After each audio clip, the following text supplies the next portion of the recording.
एक ना पेंडू सी ते उन्हें ना माल डंगर वाहवा रखिया सी। ਉਹਦਾ ਜਿਹੜਾ ਜ਼ਿੰਦਗੀ ਦਾ ਅਸਲ ਦਾਰੋ ਮਦਾਰ ਸੀ ਨਾ, ਉਹ ਦੁੱਧ ਵੇਚਣਾ ਤੇ ਬਾਅਦ 'ਚ ਜਿਹੜਾ ਬਚ ਜਾਣਾ ਉਹਦਾ ਦਹੀਂ ਜਮਾ ਲੈਣਾ। ਦਹੀਂ ਜਮਾ ਕੇ ਤੇ ਉਹ ਜਿਹੜਾ ਘਿਓ ਸੀ ਨਾ ਉਹ ਗਰਮ ਕਰਕੇ ਤੇ ਵੇਚਣਾ ਕਰਨਾ ਕੱਢ ਕੇ ਦਹੀਂ ਦੇ ਵਿੱਚੋਂ। ਇਸੇ ਤਰ੍ਹਾਂ ਹੀ ਚੱਲਦਾ ਰਿਹਾ ਤੇ ਉਹਦੇ ਘਰ ਦੇ ਵਿੱਚ ਨਾ ਇੱਕ ਵਾਰੀ ਘਿਓ ਵਾਹਵਾ ਜਮਾ ਹੋ ਗਿਆ ਤੇ ਉਹ ਜਿਹੜੀ ਦੁਕਾਨ ਤੋਂ ਜਾਂਦੇ ਸਨ ਆਪਣਾ ਕਰਿਆਨੇ ਦਾ ਸੌਦਾ ਲੈਣ ਵਾਸਤੇ, ਉਸ ਦੁਕਾਨ ਤੇ ਗਿਆ ਤੇ ਦੁਕਾਨ ਵਾਲੇ ਨੂੰ ਆਂਦਾ ਵੀ ਤੂੰ ਦੇਸੀ ਘਿਓ ਲੈ ਲੈਣਾ, ਮੈਂ ਸਾਡੇ ਘਰ ਦੇਸੀ ਘਿਓ ਵਾਹਵਾ ਜਮਾ ਹੋਇਆ। दुकान वाले ने आख्या हाँ ठीक है मैं लै लवांगा। ਉਹਦੇ ਨਾਲ ਉਹ ਆਪਣਾ ਰੇਟ ਮੁਕਾ ਕੇ ਤੇ ਵਾਪਸ ਆਉਣ ਲੱਗਾ ਤੇ ਉਹਨੂੰ ਆਂਦਾ ਮੈਨੂੰ 5 ਕਿਲੋ ਨਾ ਚੀਨੀ ਦੇ ਦੇ।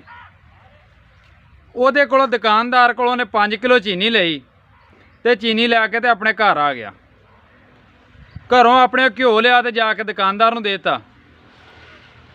ਉਹ ਦੇ ਕੇ ਤੇ ਵਾਪਸ ਆ ਗਿਆ। ਜਦੋਂ ਵਾਪਸ ਆਇਆ ਤਾਂ ਪਿੱਛੋਂ ਦੁਕਾਨਦਾਰ ਦੇ ਜ਼ਿਹਨ 'ਚ ਆਇਆ ਵੀ मैं घिओ ਤੋਲਾਂ ਵੀ ਘਿਓ ਤੇ ਪੂਰਾ 5 ਕਿਲੋ ही है।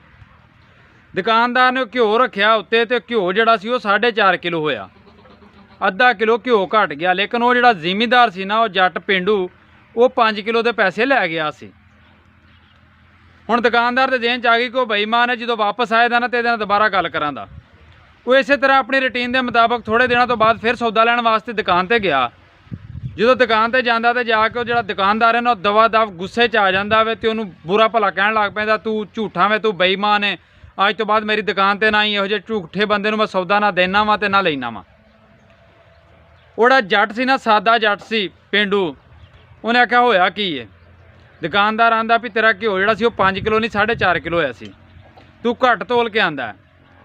वो दुकानदार नूं आंदा गल सुनो मेरी, मेरे कोल ते कंडा वट्टा ही कोई नहीं सी, मैं तो गरीब आदमी सा ते मैं गवांढियां दे घरों तकड़ी फड़ी तो उन्हें आख्या साडे कोल वट्टे कोई नहीं, सिर्फ ना तरकड़ी है। तो मैं वो एक पासे जी तुहां चीनी दी सी ना मैनू तोल के, मैं वो रखी तो दूसरे पासे मैं घिओ तोल आंदा। मैं उस चीनी दे विचों एक चमची भी चीनी दी नहीं सी कड्ढी, जिन्नी तुहां चीनी दी उन्ना ही मैं घिओ लैके आ गया। जदों इन्हें ये गल की ना तो जिहड़ा दुकानदार सी ना वो मत्थे ते पसीना आ गया, शर्मिंदा हो गया भी बेईमान तो असल मैं सा, मैं इहनूं घट तोल के दित्ती सी भी इहने किहड़ा तोलनी है, इहनूं की पता वे। तो उही मैनूं वापस घाट आ गया। गल ये भी जिवें दा जिंदगी दे विच तुसीं करो दे ना उवें दा वापस आउणा ही आउणा। भावें तुसीं किसे नाल नेकी कर लो ते तुहानूं वो नेकी दा बदला नेकी मिलेगी, जे तुसीं किसे नाल बुराई करदे जे ते तुहाडे नाल बुराई। तुहाडी जिंदगी दे विच ही वो वक्त तुसीं जरूर वेखना जो तुसीं कीता वे। ये तो कहावत सारे सुनी है ना, जैसा करोगे वैसा भरोगे। तो ये गल सच्ची है। ये कहावतां जिहड़ियां बनाईयां ना साडे सियाणियां ने बजुर्गां ने तो उन्होंने गलों का निचोड़ कढ़ के बनाइया ने, जिंदगियां गुजार के बनाइया ने, झूठी कोई भी नहीं, सारियां सच्चियां गल्लां ने। इस तो करके मैं ना नेकी करो तो कल नूं नेकी का बदला नेकी लवो। तो बाकी मैनूं उम्मीद है कि तुसीं मेरी गल ते अमल करो, दे नेकी जरूर करो दे इंशाअल्लाह। ते अल्लाह पाक सब नूं नेकी दी तौफीक देवे, तुहानूं भी ते मैनूं भी। खुश रहो, हसदे रहो, वसदे रहो, आबाद रहो अपने घरां दे विच।